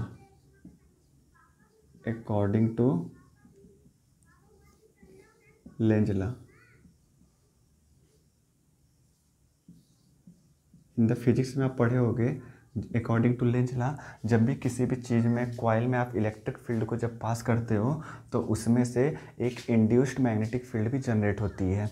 some amount of induced magnetic field आपकी जनरेट होती है। तो इसमें जब आप इलेक्ट्रिक फील्ड पास करोगे तो इसमें आपका क्या जनरेट होगा, यहाँ पर इसके अंदर मैग्नेटिक फील्ड भी जनरेट होगी, ठीक है। इसके अंदर आपका क्या जनरेट होगा, मैग्नेटिक फील्ड, और साथ ही साथ आपका हीट भी जनरेट होगा, ठीक है। क्योंकि किसी भी कॉइल में आपका रेजिस्टेंस होता है, जो मतलब रेजिस्टेंस का मतलब कि कुछ ऐसे चीज़ जो इलेक्ट्रिक फील्ड को पास होने में अवरोधक उत्पन्न करें, उसे हम कहते हैं रेजिस्टेंस। तो रेजिस्टेंस की वजह से आपका हीट भी जनरेट होता है, ठीक है। अब इसमें जब आप इलेक्ट्रिक फील्ड पास किए तो इसमें according to Lenz law magnetic field भी, इंड्यूस्ड मैग्नेटिक फील्ड आपकी जनरेट होती है। और एक बात ये जान जाइए कि NMR इंस्ट्रूमेंट में थोड़ी मोड़ी मैग्नेटिक फील्ड की ज़रूरत नहीं होती है। उसमें आपका जो भी मैग्नेटिक फील्ड यूज़ होता है वो आपका टेस्ला में यूज होता है। टेस्ला एक बहुत बड़ा यूनिट होता है। जनरली देखिए 1 tesla is equal to 10,000 gauss, ठीक है। तो आपका 1 टेस्ला जो है वो 10,000 गॉस के बराबर होता है। तो इसमें 1 टेस्ला नहीं, इसमें 20 टेस्ला 24 टेस्ला इतनी अमाउंट की मैग्नेटिक फील्ड की रिक्वायरमेंट होती है, जो एक बहुत बड़ी यूनिट है। सो उतनी मैग्नेटिक फील्ड को रिक्वायरमेंट के लिए बहुत ज़्यादा इलेक्ट्रिक फील्ड की भी ज़रूरत रहेगी। और जब बहुत ज़्यादा इलेक्ट्रिक फील्ड की ज़रूरत होगी तो उसमें उतनी ही ज़्यादा हीट भी आपकी जनरेट होगी। तो उसके लिए हम क्या करेंगे, क्योंकि मुझे हीट तो नहीं चाहिए, तो हीट नहीं चाहिए तो उसके लिए इसी इंस्ट्रूमेंट में होता क्या है, इसी इंस्ट्रूमेंट में आपका होता क्या है, यह जो इंस्ट्रूमेंट है इस इंस्ट्रूमेंट में आपका लिक्विड हीलियम में मिक्स कर दो। लिक्विड हीलियम पड़ा रहेगा, लिक्विड हीलियम हम लोग यूज करते हैं। लिक्विड हीलियम का काम क्या रहता है, लिक्विड हीलियम इस इलेक्ट्रिक फील्ड को सुपर कंडक्टर बनाता है। Super conductor. Super conductor means कि मतलब उसके अंदर केवल कंडक्टेंस मतलब कि इलेक्ट्रिक ही बस पास हो रही है और उसमें रेजिस्टेंस जीरो हो गया। लिक्विड हीलियम का काम यही रहता है कि जो इसमें हम इलेक्ट्रिक फील्ड जब ज़्यादा अमाउंट में जो पास कर रहे हैं तो जो हीट जो जनरेट हो रही है वो किस वजह से हो रही है, रेजिस्टेंस की वजह से। तो यह करता क्या है लिक्विड हीलियम, वो रेजिस्टेंस को जीरो कर देता है, रेजिस्टेंस को अकॉर्डिंग या थ्रू द जीरो कर देता है। मतलब कि रेजिस्टेंस को क्या कर देता है, जीरो। जब रेजिस्टेंस इस कॉइल्स के अंदर जीरो हो जाएगी तो आपका क्या होगा, इसमें हीट का जनरेशन ख़त्म हो जाएगा। तब जो भी आप इलेक्ट्रिक फील्ड इसमें अप्लाई करोगे वो कम्प्लीटली किस में कन्वर्ट होगी, मैग्नेटिक फील्ड में जनरेट होगी। इस प्रोसेस को हम क्या कहते हैं, सुपर कंडक्टर कहते हैं। ठीक है, अब समझ आया लिक्विड हीलियम किस वजह से हम लोग ऐड करते हैं, रीजन यह था। अब जनरली यह देखा गया है कि लिक्विड हीलियम किसी भी एनवायर इंस्ट्रूमेंट में अबाउट द 1500 लीटर के अबाउट हम लोग यूज करते हैं। ठीक है, सुपर कंडक्टर बनाने के लिए। और दूसरी पॉइंट, लिक्विड हीलियम बहुत ही कॉस्टली होता है। इसमें करते क्या है, इसका जो सेकेंड लेयर बनता है इसमें लिक्विड N2 नाइट्रोजन का जैकेट रहता है, लिक्विड नाइट्रोजन जैकेट होता है। लिक्विड फर्स्ट आपका यह था, फर्स्ट लेयर में आप इसमें क्या डाल दिए हो, लिक्विड हीलियम डाले हो। लिक्विड हीलियम का काम क्या था, वो इसे सुपर कंडक्टर बनाया। फिर इसको सेकेंड लेयर में लिक्विड N2 की जैकेट से हम लोग घेर देते हैं। लिक्विड N2 करता क्या है, आपको मालूम है कि liquid helium about 1500 litre use होता है और लिक्विड हीलियम बहुत ही कॉस्टली होता है। तो लिक्विड N2 का काम यही रहता है कि यह इसके कंजप्शन को कम करता है, लिक्विड हीलियम ख़त्म होने से इसे बचाता है, जिससे आपका बचत हो। ठीक है, तो लिक्विड N2 का केवल यही काम है कि यह लिक्विड हीलियम को जो कंज्यूम हो जा रहा है उसे वो बचाता है। ठीक है, क्योंकि वो बहुत ही लिक्विड हीलियम कॉस्टली होता है, इस वजह से हम लोग लिक्विड N2 का जैकेट डालते हैं जो लिक्विड हीलियम को कंज्यूम होने से बचाता है। फिर इन द थर्ड लेयर में होता क्या है, थर्ड लेयर में हम लोग इसे पूरा सील्डेड कर देते हैं। सील्डेड मतलब कि आपको मालूम होना चाहिए कि इसमें जो मैग्नेटिक फील्ड जनरेट हो रही है वो आपका टेस्ला में जनरेट हो रही है। और टेस्ला बहुत ज़्यादा, छोटी मोटी मैग्नेटिक फील्ड नहीं, बहुत ज़्यादा, अबाउट द 20 टेस्ला 24 टेस्ला उतनी मैग्नेटिक फील्ड हमें जनरेट करना हो रहा है। तो उतनी मैग्नेटिक फील्ड जनरेट करोगे तो यदि कोई भी इंसान आएगा, यदि उसके जेब में 1 रुपये का सिक्का भी रहे तो वो क्या करेगा, इतनी मैग्नेटिक फील्ड यदि कहीं हम इसे सुपर सील्डेड नहीं करेंगे तो वो तुरंत उसे खींच देगा, खींचेगा तो उससे क्या हो सकता है, दुर्घटना हो सकती है। इस वजह से हम लोग उसे क्या करते हैं, बाहर से सुपर सील्डेड कर देते हैं कि इसके मैग्नेटिक फील्ड केवल इसी के अंदर ही आपका प्रेजेंट रहे, यदि कि कोई इंसान आया कोई भी तो उसे कोई भी प्रॉब्लम ना हो। ठीक है, तो यह होता है आपका इंस्ट्रूमेंट। ठीक, हाँ, इसमें यही था कि फर्स्ट आपका यह है, इसमें आपका कॉइल्स लिपटे रहते हैं। कॉइल्स में आप इलेक्ट्रिक फील्ड जनरेट करोगे तो अकॉर्डिंग टू लेंज लॉ इसमें मैग्नेटिक फील्ड जनरेट होती है। और हमें जो मैग्नेटिक फील्ड चाहिए वो आपको टेस्ला में चाहिए, इसके लिए बहुत हाई अमाउंट में आपको इलेक्ट्रिक फील्ड की ज़रूरत होगी। तो उसमें हीट भी उतनी ज़्यादा निकलेगी, तो उस हीट को ख़त्म करने के लिए लिक्विड हीलियम का यूज़ करते हैं, जो रेजिस्टेंस को क्या करता है, कॉइल का जीरो कर देता है, जिसकी वजह से इसमें हीट आपकी क्या हो जाएगी, जीरो हो जाएगी। जब हीट आपका जीरो हो गया तब सेकेंड स्टेप में लिक्विड N2 का जैकेट यूज़ करते हैं, वो इस वजह से कि लिक्विड हीलियम की कंजप्शन को वो कम कर दें। फिर थर्ड सुपर सील्डिंग कर देंगे, जिससे कोई भी मैग्नेटिक फील्ड आपकी बाहर ना आए। ठीक है, नाउ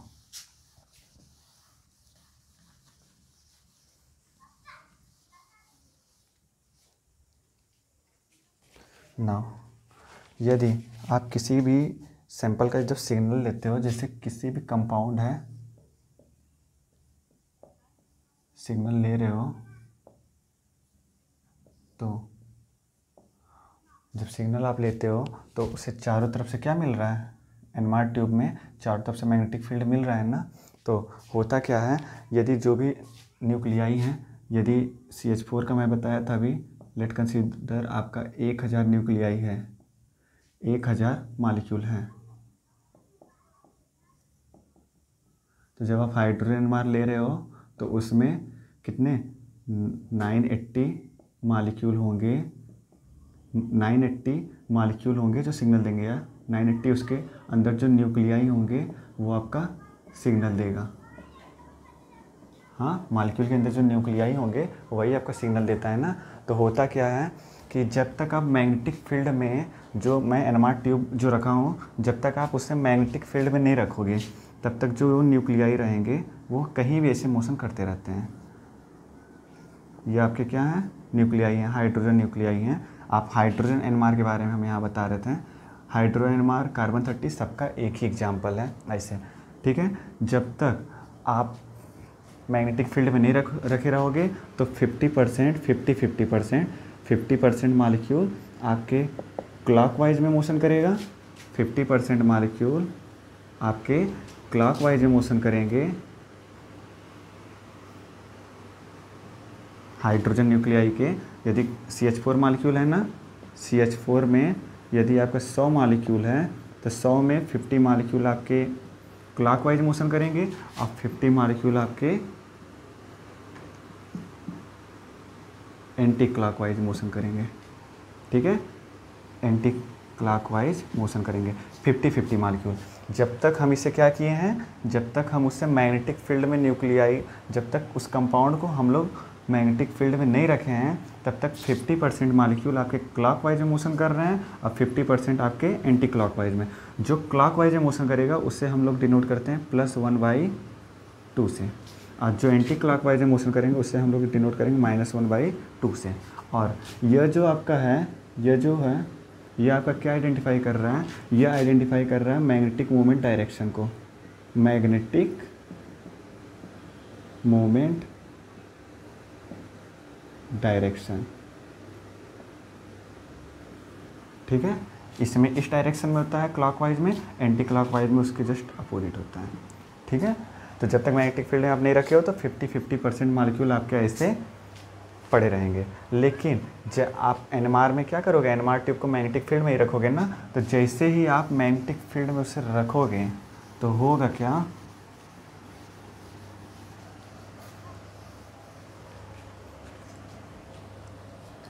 ठीक है। जब आप कंपाउंड को मैग्नेटिक फील्ड में प्रेजेंट करोगे तो उस केस में होगा क्या, प्लस और -1/2। +1/2 का मतलब क्लॉकवाइज डायरेक्शन वाले, माइनस वाले को यह।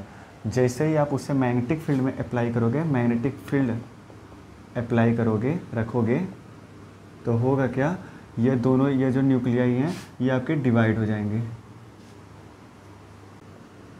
2। जैसे ही आप मैग्नेटिक फील्ड इसे अप्लाई करोगे तो होगा क्या कि मैग्नेटिक फील्ड कहाँ से कहाँ अप्लाई होता है, नॉर्थ से साउथ पोल की तरफ अप्लाई होता है। तो जो न्यूक्लियाई आपके मैग्नेटिक फील्ड को अपोज करेगा उससे उससे वो क्या होगा, उसकी एनर्जी क्या हो जाती है, बढ़ जाती है। और जो उसको अपोज नहीं करेगा उसकी एनर्जी क्या हो जाएगी, +1/2, वो आपके नीचे आ जाएगी। और इन दोनों के बीच का जो डिफरेंस, जो गैप रहेगा, वो आपका रेडियो फ्रिक्वेंसी की एनर्जी के गैप के बराबर हो जाता है, ठीक है। यह जैसे इसे अभी आपको और अच्छी तरीके से समझा दे रहे हैं। आपका ये मैग्नेटिक फील्ड है, यह आपका नॉर्थ है पोल, यह साउथ है। आपका मैग्नेटिक फील्ड यहाँ से यहाँ जा रहा है, बीच में 2 प्रकार के न्यूक्लियाई हैं, एक यह और एक यह, ठीक है। यह आपका क्या है, यह आपका +1/2 है क्योंकि क्लॉकवाइज डायरेक्शन में मोशन हो रहा है, और यह आपका -1/2 है, ठीक है। तो यह आपका क्लॉकवाइज और यह आपका एंटी क्लॉकवाइज मोशन हो रहा है। अब मैग्नेटिक फील्ड आपका कहाँ से कहाँ पास होता है, नॉर्थ से साउथ डायरेक्शन की तरफ पास होता है। अब इसमें देखिए कौन सा हमारा जो डायरेक्शन है मैग्नेटिक फील्ड का वो यह है, नॉर्थ से साउथ की तरफ। लेकिन आपका यह जो -1/2 है उसका डायरेक्शन क्या है, अपोजिट है ना। यह जो न्यूक्लियाई है इसका डायरेक्शन क्या है, ऐसे है ना, इस डायरेक्शन में जा रही है ना। तो वो आपका क्या कर रहा है, इसका अपोज कर रहा है, इसलिए उसकी एनर्जी क्या हो गई, बढ़ गई। और यह देखिए ये वाला इसका डायरेक्शन क्या है, ऊपर है, ऐसे ही है, तो ये आपका क्या कर रहा है, इसका अपोज नहीं कर रहा है, नॉर्थ से साउथ की तरफ ये इसका डायरेक्शन है, सो इसकी एनर्जी क्या हो गई, घट गई। ठीक है, तो यह होता है आपका जो न्यूक्लियाई आपके अपोज करेंगे उसकी एनर्जी बढ़ जाती है, और जो अपोज नहीं करेंगे उसकी एनर्जी आपकी क्या होगी, घट जाएगी। और इन दोनों के जो बीच इसका जो एनर्जी होगा, एनर्जी इस ये जो न्यूक्लियाई है ये ऐसे ही आपके डिवाइड हो गए, तो ये आपका एनर्जी है। यहाँ पर ये आप ऐसे कर सकते हो, ये आपका एनर्जी प्रोफाइल है। यहाँ से यहाँ पे एनर्जी क्या हो रहा है, बढ़ रहा है, ये इसकी एनर्जी है यह, तो इसकी एनर्जी क्या है, बढ़ रही है, और इसकी क्या हो रही है, घट रही है। इसका जो एनर्जी का जो वैल्यू होता है, एनर्जी या तो -1/2, वो आपका जो होगा वो उसका वैल्यू होगा -1/2 जी बीटा बी जे। ठीक है, और एनर्जी आप दो 1/2, इसका जो वैल्यू होगा +1/2 जी बीटा बी जे, यह। ठीक है, इसकी वैल्यू एनर्जी का यह होगा, और यहाँ पर जो -1/2 है उसकी जो एनर्जी की वैल्यू होगी वो यह होगा। तो अब इन दोनों के बीच का डिफरेंस कितना होगा एनर्जी का, यदि कहीं मैं पूछ रहा हूँ कि इन दोनों के बीच का डिफरेंस कितना एनर्जी गैप का, तो एनर्जी गैप का डिफरेंस आपका कैसे निकलेगा, यह इतना माइनस इतना, जब इसमें से इसको जब आप माइनस करोगे तो आपका डेल्टा ई पता चलेगा। डेल्टा ई का वैल्यू क्या आ जाएगा, -1/2 माइनस +1/2, आपका क्या आया, 1 आ गया। और जी बीटा बी जे सेम ही है, जी बीटा बी जे, मतलब एनर्जी जो डिफरेंस होगा जब वो आपके स्प्लिट कर जाएंगे तो जो एनर्जी डिफरेंस होगा वो होगा जी बीटा बी जे। आप यहाँ से देखिए, delta E is equal to g beta B J, यही आपका ये एनर्जी डिफरेंस गैप किसके बराबर है, रेडियो फ्रिक्वेंसी के बराबर है। रेडियो फ्रिक्वेंसी की ये क्या है, ये जो गैप है वो रेडियो फ्रिक्वेंसी के बराबर है, जी बीटा बी जे। ठीक है, जो जी होता है, जी का मतलब होता है बॉर्न लिंडे स्प्लिटिंग कांस्टेंट। ठीक है, जी जो है उसे हम कहते हैं बॉर्न लिंडे स्प्लिटिंग कांस्टेंट कहा जाता है। ठीक है, जी की value for the free electron, यदि कोई फ्री इलेक्ट्रॉन है उसके लिए जो जी की वैल्यू होती है वो आपका होता है 2.023 होता है। ठीक, इधर लिख रहा हूँ एक point, g value of atom molecule crystal is depend on electronic surrounding, मतलब जो जी की जो वैल्यू होती है वो किसी भी एटम और मॉलिक्यूल और क्रिस्टल का किस बात पे डिपेंड करता है कि उसके सराउंडिंग में क्या प्रेजेंट है। जैसे CH4 है तो हाइड्रोजन के सराउंडिंग में कौन कौन से एटम प्रेजेंट है, कार्बन प्रेजेंट है केवल, तो उसकी वैल्यू उस इलेक्ट्रॉनिक सराउंडिंग पर डिपेंड करता है। तो जी की जो वैल्यू होती है जो डिपेंड करती है वो हमेशा इतने के ही डिफरेंस में रहेगी, 2 में 2 ± 0.003, या किसी भी एटम मॉलिक्यूल क्रिस्टल का जो वैल्यू होगा जी का वो आपका 2 ± 0.003 होगा। ये आपका किस प्लस माइनस का मतलब क्या हुआ, ये आपके सराउंडिंग पर डिपेंड कर रहा है, सराउंडिंग पर डिपेंड करे, कभी प्लस भी हो सकता है तो कभी माइनस भी। तो आपका क्योंकि एक ही कंपाउंड नहीं ना, बहुत सारे कंपाउंड है नेचर में, तो सबके लिए अलग अलग जी का वैल्यू होगा। तो जिसका जैसा सराउंडिंग रहेगा वैसा उसका वैल्यू होगा। लेकिन एक चीज़ कॉमन है कि जी की वैल्यू हमेशा 2 में ± 0.03 के अबाउट ही होता है, इतने के ही बीच में वो लाई करता है। और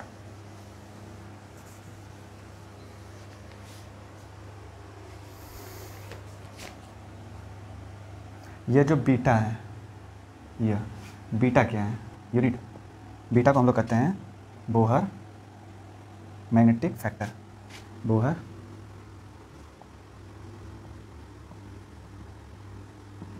फैक्टर। बीटा का मतलब होता है बोहर मैग्नेटिक फैक्टर, जिसकी जो वैल्यू होती है वो आपकी होती है 9.27 इंटू 10⁻⁻24 जूल पर टेस्ला। यह होता है आपका बीटा का वैल्यू। अब बीजे क्या है? बीजे आप जो भी आपका इंस्ट्रूमेंट, आप जितने मेगाहर्ट्ज़ का इंस्ट्रूमेंट यूज करोगे उसमें कितनी मैग्नेटिक फील्ड जनरेट हो रही है, क्योंकि डिफरेंट आपका किसी में 10 टेस्ला मैग्नेटिक फील्ड जनरेट हो सकता है, किसी में 12 जनरेट हो सकता है, तो किसी में 9 जनरेट हो सकता है। तो ये आपका क्या होता है? बीजे का मतलब मैग्नेटिक फील्ड। तो डिफरेंट डिफरेंट इंस्ट्रूमेंट में different different magnetic field generate होती है। ठीक है, यह होता है आपका मैग्नेटिक फील्ड। ठीक है, तो यह था आपका स्प्लिटिंग। ये इसका यूनिट का है। ठीक है, यही फार्मूला से आप फ्रीक्वेंसी भी निकाल सकते हो, क्योंकि डेल्टा ई है ना, इसे आप ई इक्वल टू जानते होगे क्या होता है? H nu is equal to g beta BJ. तो यदि आपको किसी भी कोई भी आपका सिग्नल जब भी किसी भी फ्रीक्वेंसी को अप्लाई कर रहे हो, तो कितनी फ्रीक्वेंसी उसमें आ रही है, उसमें आप जी बीटा बीजे अपॉन एच, वहाँ पर यदि कोई भी इंस्ट्रूमेंट है उसमें आपसे ये पूछा जाए कि कितनी फ्रीक्वेंसी उसमें अप्लाई हो रही है, तो उसके लिए आप उसका जी का वैल्यू कहीं से आइडेंटिफाई करो, बीटा का वैल्यू आइडेंटिफाई करो, उसमें कितनी मैग्नेटिक फील्ड यूज हो रही है वो, और एच प्लांक कांस्टेंट की वैल्यू पता रहेगी, तो हम उस इंस्ट्रूमेंट में कितनी फ्रीक्वेंसी निकल रही है, कितना रिलीज हो रहा है, वो आपको पता चल जाएगा। ठीक है, यह एक फार्मूला है। अब होता क्या है ये देखिए।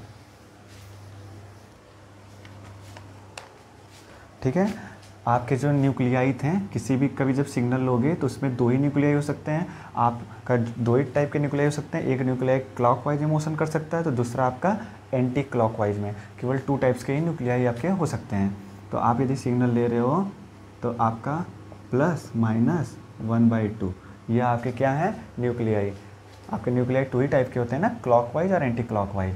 अब हुआ क्या था इसमें कि जब हम मैग्नेटिक फील्ड अप्लाई किए हैं, आप क्या अप्लाई किए हो? मैग्नेटिक फील्ड B0 मतलब मैग्नेटिक फील्ड। एनएमआर इंस्ट्रूमेंट में मैग्नेटिक फील्ड अप्लाई जब करोगे तो आपके ये क्या होते हैं? डिवाइड हो जाते हैं। दोनों के दोनों जो न्यूक्लियाई हैं, क्लॉकवाइज वाले और एंटी क्लॉकवाइज वाले, डिवाइड हो जाते हैं। जो मैग्नेटिक फील्ड को अपोज करता है उसकी एनर्जी बढ़ जाती है, जो अपोज नहीं करता उसकी एनर्जी घट जाती है। और इसके बीच का गैप क्या था? बी। इसके बीच का जो गैप था वो आपका रेडियो फ्रिक्वेंसी के बराबर होता है। ठीक है, अब आपके प्लस और माइनस कितने थे? 50-50% थे ना शुरू में। 50% आपके एंटी क्लॉकवाइज हैं, 50% आपके क्लॉकवाइज मॉलिक्यूल हैं। लेकिन according to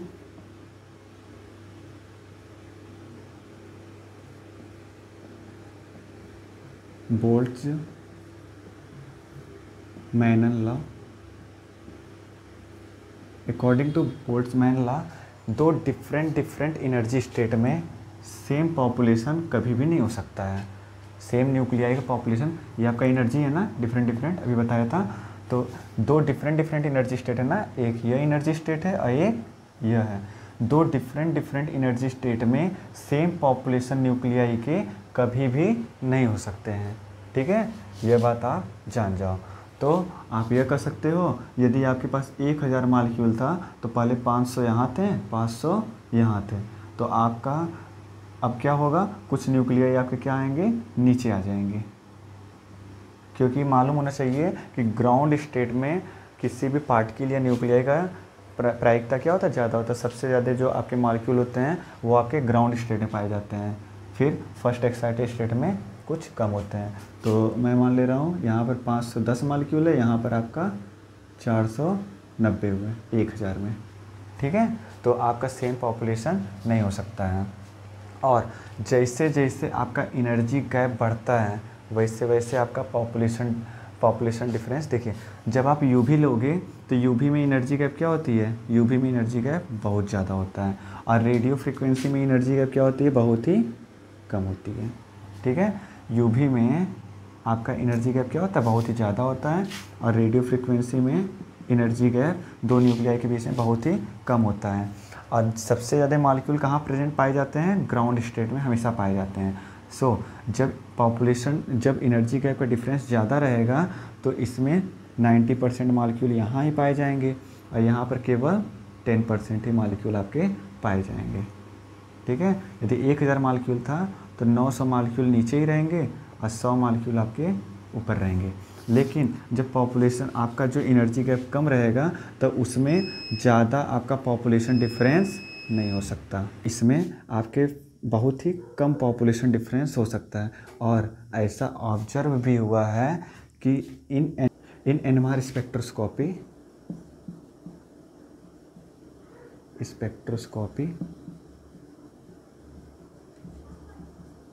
in NMR spectroscopy 8 ppm पर Tesla population difference generate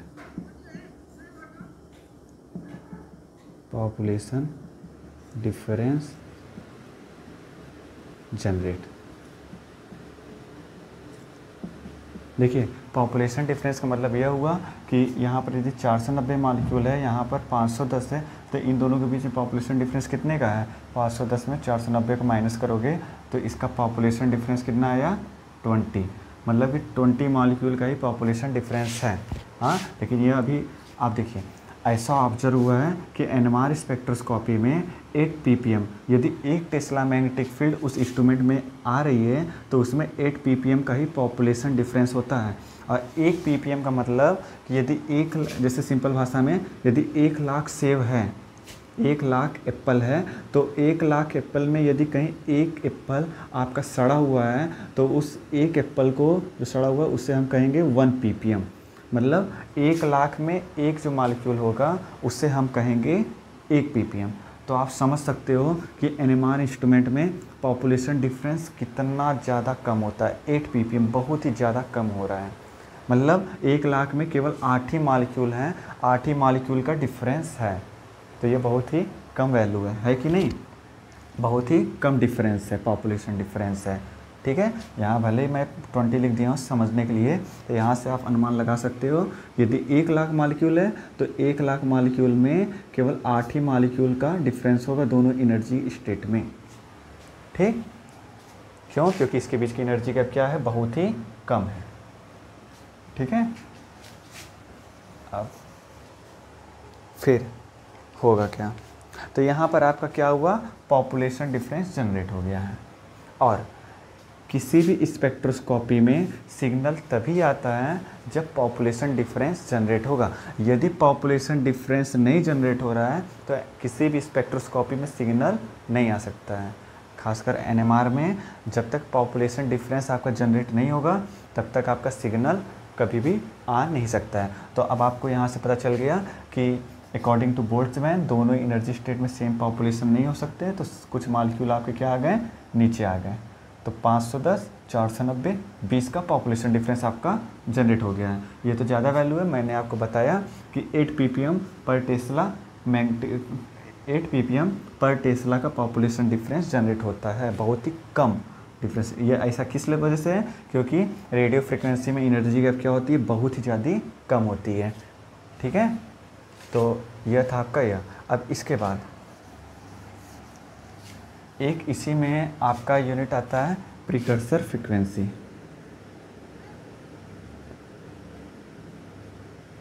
precursor frequency precursor frequency होते क्या हैं?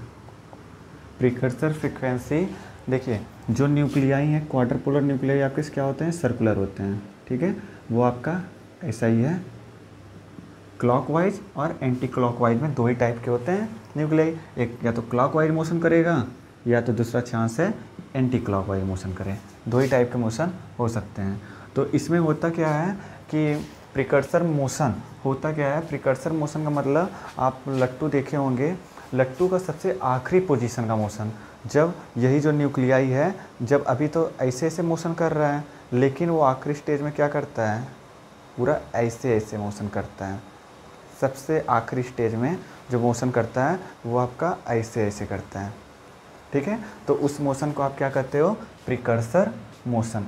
सबसे आखिरी मोशन लट्टू का वो जो है उसे हम कहते हैं प्रिकर्सर मोशन। और उस मोशन के थ्रू आपकी जो फ्रीक्वेंसी जनरेट होती है उसे हम कहते हैं प्रिकर्सर फ्रीक्वेंसी।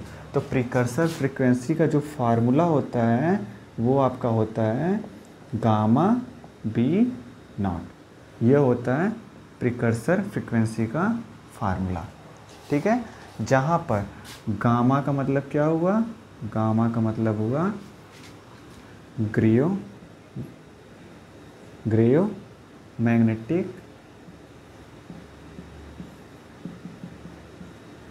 रेशियो, ठीक है, ग्रेयो मैग्नेटिक रेशियो। अब बी नॉट का मतलब क्या हुआ कि उस एनएमआर इंस्ट्रूमेंट में कितनी मैग्नेटिक फील्ड जनरेट हो रही है, उस एनएमआर इंस्ट्रूमेंट में कितनी मैग्नेटिक फील्ड जनरेट हो रही है उसे हम कहेंगे बी नॉट। और इसका मतलब क्या होता है, ग्रेयो मैग्नेटिक रेशियो कांस्टेंट, ठीक है। अब यह होता है आपका प्रिकर्सर फ्रीक्वेंसी। इसका मतलब समझ गए, जो न्यूक्लियाई है वो आपका ऐसे ऐसे मोशन करता है शुरुआत में, लेकिन जब आप उसे मैग्नेटिक फील्ड में रखोगे तब वो आपका ऐसे ऐसे मोशन करेगा, ठीक है। तो इस टाइप के मोशन को क्या कहेंगे, लट्टू का सबसे आखिरी वाला जो पोजीशन वाला जो मोशन होता है उसे हम कहते हैं प्रिकर्सर मोशन। उससे जो फ्रीक्वेंसी जनरेट हुई वो यह है, ठीक है। अब इसमें ग्रेयोमैग्नेटिक रेशियो का वैल्यू होता है, हाइड्रोजन न्यूक्लियाई है, यदि हाइड्रोजन न्यूक्लियाई है तो उसके लिए ग्रेयोमैग्नेटिक रेशियो का जो वैल्यू होता है वो होता है 42.10 मेगा हर्ज पर टेस्ला। ये यूनिट होता है ग्रेयोमैग्नेटिक रेशियो का, ठीक है। ये होता है आपका यूनिट 42.10 मेगा हर्ज पर टेस्ला। वैसे ही ग्रेयोमैग्नेटिक जब आप कार्बन 30 एनएमआर करते हो तो उसके लिए जो यूनिट होता है वो होता है 10.710 मेगाहर्ट्ज पर टेस्ला। यह आपके ग्रेयोमैग्नेटिक रेशियो का वैल्यू होता है। जनरली अभी तो मुझे केवल यही दोनों के बारे में जानकारी लेना है, बाद में कई सभी न्यूक्लियाई का कुछ ना कुछ वैल्यू होता है, लेकिन यह आपके लिए अभी के लिए पर्याप्त है, ठीक है। अब एक क्वेश्चन लगा लीजिए कि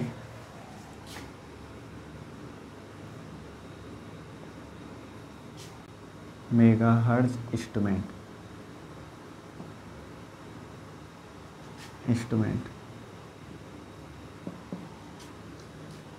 how many magnetic field generate for carbon 30 nuclei के लिए भी और हाइड्रोजन न्यूक्लियाई, दोनों न्यूक्लियाई के लिए यदि हमारा जो इंस्ट्रूमेंट है वो आपका 500 मेगाहर्ट्ज का इंस्ट्रूमेंट है। जैसे कई प्रकार के इंस्ट्रूमेंट होते हैं, 500 मेगाहर्ट्ज, 400 मेगाहर्ट्ज, 900 मेगाहर्ट्ज का इंस्ट्रूमेंट हो सकता है। तो यदि 500 मेगाहर्ट्ज का इंस्ट्रूमेंट है तो उसमें कितनी मैग्नेटिक फील्ड आपकी जनरेट होगी। यदि हम कार्बन 30 के लिए जान रहे हैं, देखिए 500 मेगाहर्ट्ज है ना आपका, देखिए जो प्रिकर्सर फ्रीक्वेंसी है, फार्मूला क्या है, precursor frequency is equal to gyromagnetic ratio into B naught. Precursor frequency को आप, ये आपका क्या है मेगाहर्ट्ज का, यही होता है आपका मेगाहर्ट्ज। देखिए यूनिट इसका ग्रेयोमैग्नेटिक रेशियो क्या होता है, मेगाहर्ट्ज पर टेस्ला इनटू बी नॉट का क्या था, टेस्ला। टेस्ला से टेस्ला गया, आपका बचा क्या यह। तो मतलब प्रिकर्सर फ्रीक्वेंसी किसके बराबर होती है, मेगाहर्ट्ज का। तो 500 मेगाहर्ट्ज का मतलब क्या हुआ कि 500 मेगाहर्ट्ज का इंस्ट्रूमेंट का मतलब कि उसकी प्रिकर्सर फ्रीक्वेंसी क्या है, 500 मेगाहर्ट्ज है। तो इस इंस्ट्रूमेंट का प्रिकर्सर फ्रीक्वेंसी जो 500 मेगाहर्ट्ज का इंस्ट्रूमेंट है उसका प्रिकर्सर फ्रीक्वेंसी क्या है, 500 मेगाहर्ट्ज है। 500 इज इक्वल टू, आप हाइड्रोजन एनएमआर के लिए पहले निकाल लो, फिर सेकेंड वो, फिर गामा, यहाँ इस हाइड्रोजन एनएमआर के लिए गामा का वैल्यू क्या था, 42.10 इंटू बी नॉट। तो बी नॉट का वैल्यू क्या आएगा, 500 बाई 42.10, ठीक है। आप इसे सॉल्व करो तो क्या आएगा, 42 ये अबाउट ये कितने के अबाउट जा रहे हैं, इसे आप सॉल्व कर लेना। वो जो आएगा मतलब उतनी मैग्नेटिक फील्ड आपकी जनरेट हो रही है, ठीक है। सेकंड क्वेश्चन, यदि आप कार्बन 30 ले रहे थे तो कार्बन 30 में कितनी मैग्नेटिक फील्ड जनरेट होगी। सेम इंस्ट्रूमेंट है, 500 मेगाहर्ट्ज के इंस्ट्रूमेंट में कितनी मैग्नेटिक फील्ड जनरेट होगी। तो आपका प्रिकर्सर फ्रीक्वेंसी आपका कितना दिया हुआ है, 500 megahertz is equal to gravimetric ratio कितना होता है 10.710 इंटू बी नॉट। तो बी नॉट का वैल्यू क्या होगा 500 बाई 10.710, मतलब कि उसमें कितनी मैग्नेटिक फील्ड जनरेट होगी, इसे आप डिवाइड कर लोगे वो आपको पता चल जाएगा। तो यह हाइड्रो एनएमआर में इतना मैग्नेटिक फील्ड और कार्बन 30 में उतना मैग्नेटिक फील्ड जनरेट होता है, वो आप सॉल्व कर लीजिएगा। फिर सेकेंड, अब ये आपको पता चला कि इसमें पॉपुलेशन डिफरेंस जनरेट हो चुका है। पॉपुलेशन डिफरेंस आपका 20 है, इस कंडीशन में पॉपुलेशन डिफरेंस जनरेट हो गया। प्रिकर्सर फ्रीक्वेंसी, क्योंकि जब भी कोई भी न्यूक्लियाई मैग्नेटिक फील्ड के प्रेजेंस में आएगी तो उसमें क्या आता है, वो आपका प्रिकर्सर मोशन करता है, जिसके थ्रू प्रिकर्सर फ्रीक्वेंसी जनरेट होती है, ठीक है।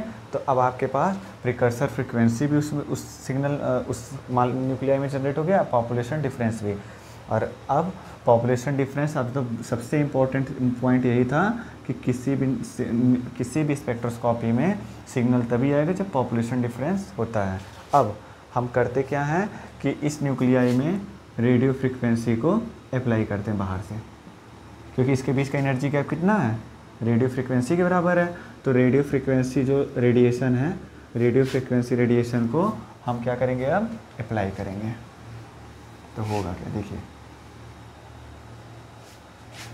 यहाँ पर ग्राउंड स्टेट में हम रेडियो फ्रीक्वेंसी को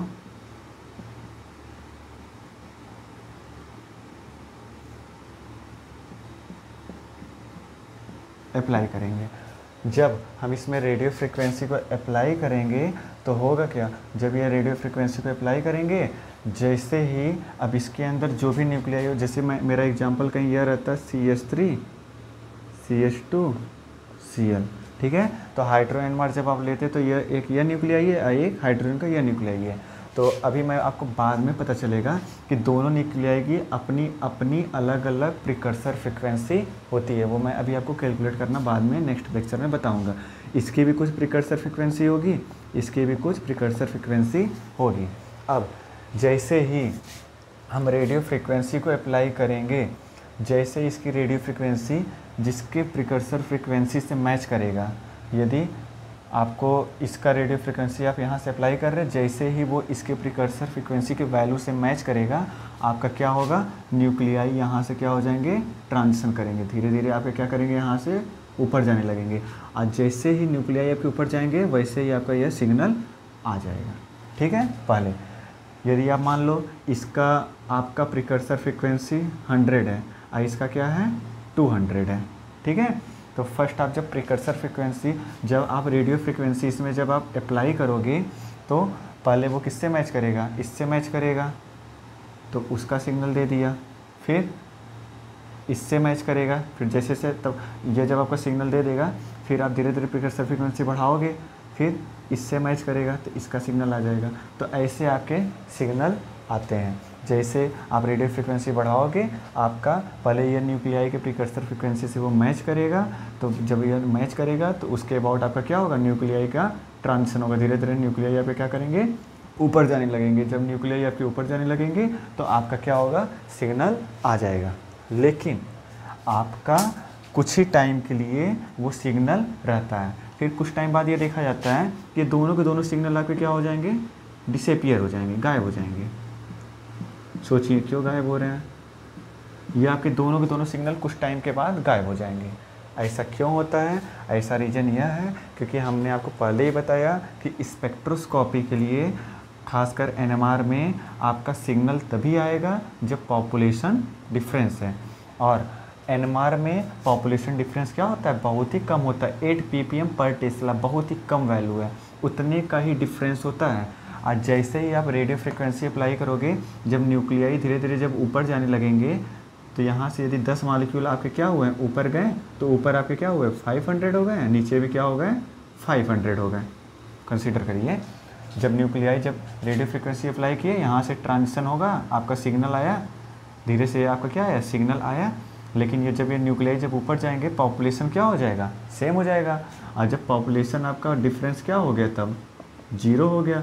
जब पॉपुलेशन डिफरेंस 0 हो गया तो आपका सिग्नल गायब हो जाएगा, क्योंकि एनएमआर स्पेक्ट्रोस्कोपी में सिग्नल तभी आएगा जब आपका पॉपुलेशन डिफरेंस हो। तो उसके लिए अब क्या करेंगे, उसके लिए हम करते क्या हैं, इस रेडियो फ्रिक्वेंसी को पल्स के रूप में अप्लाई करते हैं। रेडियो फ्रिक्वेंसी को पल्स के रूप में अप्लाई करेंगे। अब पल्स क्या होता है, जैसे देखिए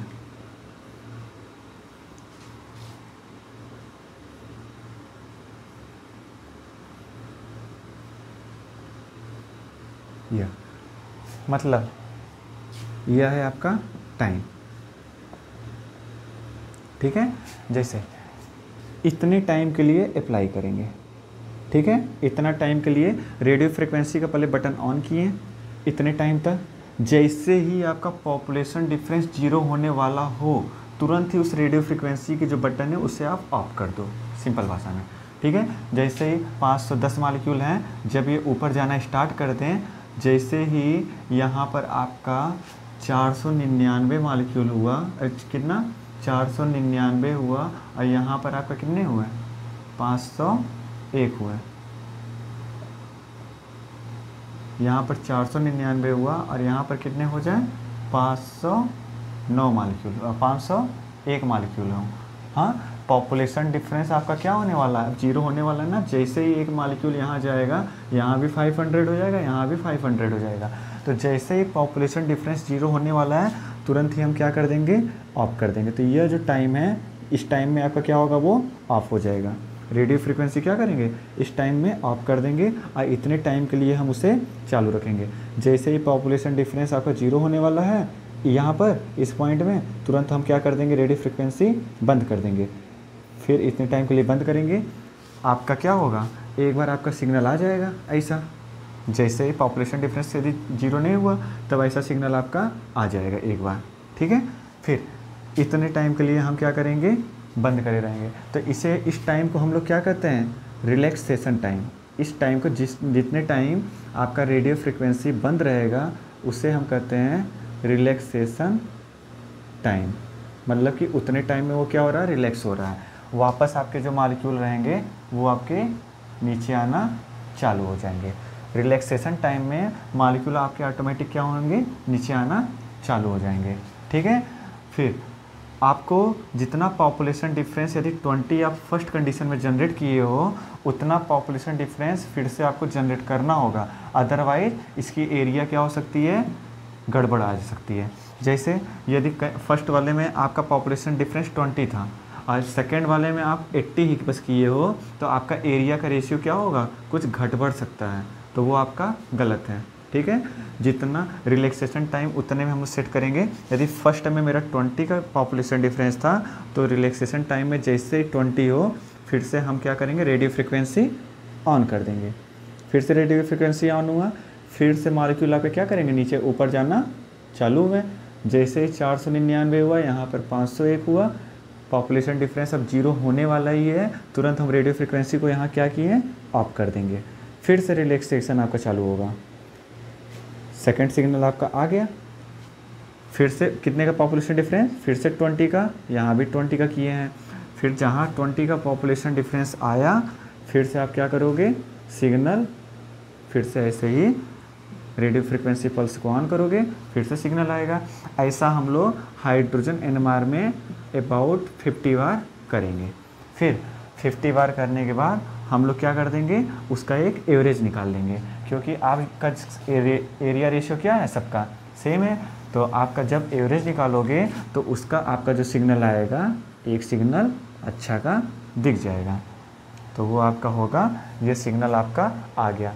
50 बार ऐसे ही पल्स अप्लाई करोगे, 50 बार ऐसे ही सिग्नल आएगा, और उसके बाद हम उसे मर्ज करके एक सिग्नल बता देंगे। समझ गए ना क्या करना है, पहले आप पल्स अप्लाई करोगे, जैसे ही पॉपुलेशन डिफरेंस आपके न्यूक्लियाई आपके क्या होंगे, ट्रांजिशन होना स्टार्ट करेंगे। जैसे ही पॉपुलेशन डिफरेंस 0 होने वाला है, लाइट को बंद कर दो, रेडियो फ्रिक्वेंसी लाइट को। फिर से आपका क्या होगा, मॉलिक्यूल आपका नीचे आना चालू हो जाएगा। फर्स्ट में आपका 20 का पॉपुलेशन डिफरेंस है, तो सेकेंड में भी आप पॉपुलेशन डिफरेंस 20 का करोगे।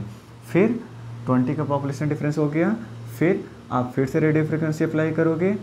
फिर कब तक, जब तक वो पॉपुलेशन डिफरेंस यदि 0 होने वाला हो तुरंत बंद कर दो। फिर से पॉपुलेशन डिफरेंस 20 का करो, रिलैक्स करो, ऐसा 50 बार करोगे और उसके बाद एक उसका एवरेज निकालोगे तो आपका सिग्नल आ जाएगा। तो सिग्नल आता है ऐसे, ठीक है। यही प्रोसेस कार्बन 30 सभी न्यूक्लियाई के लिए एक ही कहानी है। तो रेडियो फ्रिक्वेंसी को पल्स के रूप में, यह क्वेश्चन आपका उठ सकता है कि यदि हम डायरेक्ट रेडियो फ्रिक्वेंसी अप्लाई करते हैं कुछ टाइम में क्यों सिग्नल गायब हो जाता है, क्यों, क्योंकि पॉपुलेशन डिफरेंस उसका 0 हो जाता है। तो बहुत ही अच्छा क्वेश्चन है, इसे बहुत ही अच्छे से पढ़िएगा।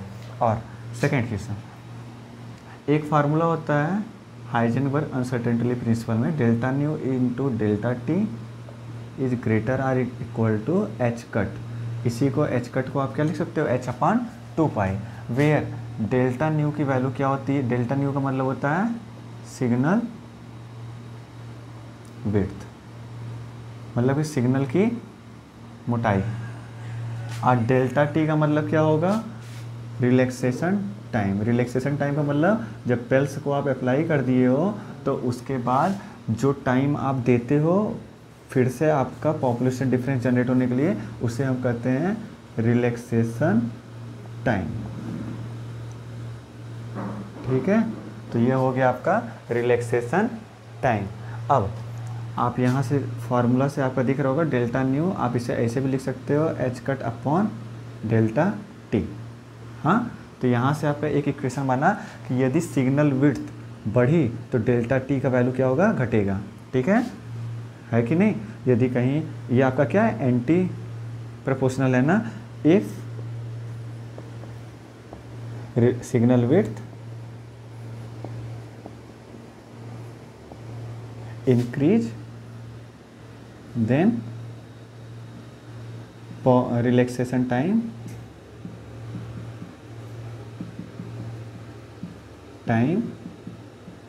decrease, ठीक है।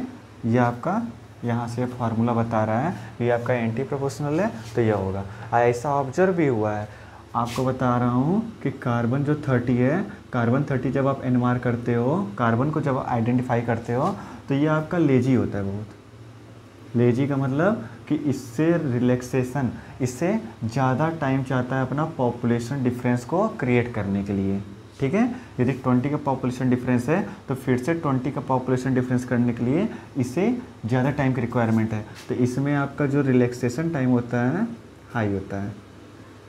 रिलैक्सेशन टाइम क्या होता है, हाई होता है। इसे अपना पॉपुलेशन डिफरेंस को क्रिएट करने में ज़्यादा टाइम की रिक्वायरमेंट होगी, ठीक है। यही कारण है कि जब आप कार्बन 30 का कभी सिग्नल देख रहे होगे तो उसका सिग्नल कैसा होता है, पेंसिल के आकार का होता है ना ऐसा। वो किस वजह से, उसकी सिग्नल विड्थ क्या होती है, बहुत ही कम होती है। रीज़न यह है क्योंकि उसका रिलैक्सेशन टाइम क्या है, हाई है। और वही आप हाइड्रोजन एनएमआर में देखे होगे, हाइड्रोजन एनएमआर जो होता है बहुत ही एक्टिव होता है, उससे अपना पॉपुलेशन डिफरेंस फिर से जनरेट करने में बहुत ही कम टाइम की रिक्वायरमेंट होती है। तो इसमें आपका जो रिलैक्सेशन टाइम होता है वो आपका क्या होता है, लो, बहुत ही कम टाइम में वो अपना फिर से पॉपुलेशन डिफरेंस जनरेट कर लेगा। 20 है तो फिर से 20 वो अपना जनरेट कर देगा। तो इसमें आपका आप सिग्नल आप देखे होगे, इसका जो सिग्नल आता है वो आपका ऐसा आता है। वो क्या है, क्योंकि इसमें देखो सिग्नल विड्थ क्या है, मोटा है ना यह, और इसमें क्या होते हैं, कार्बन 30 में पेंसिल के आकार के होते हैं। वो रीजन बस यही है कि इसमें आपके वो लेजी होता है, रिलैक्सेशन टाइम उसका क्या होता है, हाई होता है, इसमें रिलैक्सेशन टाइम कम होता है। और इसका प्रूव है हाइजेनबर्ग अनसर्टेनिटी प्रिंसिपल से आप इसे प्रूव कर सकते हो, ठीक है। वैसे ही सॉलिड स्टेट जो मॉलिक्यूल होते हैं उनका सिग्नल जो आता है वो आपके ऐसे आते हैं, मतलब उसमें तो रिलैक्सेशन टाइम क्या होगा, सोचो सिग्नल विड्थ क्या है, बहुत ही ज़्यादा है। सिग्नल विड्थ ज़्यादा है तो रिलैक्सेशन टाइम क्या होगा, बहुत ही कम है। रिलैक्सेशन टाइम क्या होगा, लो, टाइम आपका क्या है, लो है। लो का मतलब कि उससे अपना पॉपुलेशन डिफरेंस तुरंत बना लेगा वो, तो अपना पॉपुलेशन डिफरेंस तुरंत क्रिएट कर लेगा, इसलिए उसका क्या है, सिग्नल विड्थ क्या होता है, ज़्यादा होता है।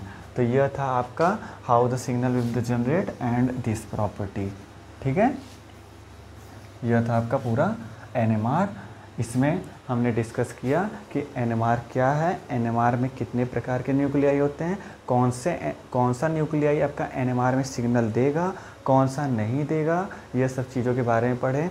और एनएमआर इंस्ट्रूमेंट कैसा होता है और उसमें सिग्नल आखिर आता कैसा है, रिलैक्सेशन टाइम क्या है, और कार्बन 30 क्यों लेजी होता है, उसकी सिग्नल क्यों पतली आती है, ये सब चीज़ों के बारे में हम इसमें पढ़े हैं। ठीक है, अब यदि आपको मेरा वीडियो अच्छा लगा हो तो लाइक, सब्सक्राइब एंड शेयर।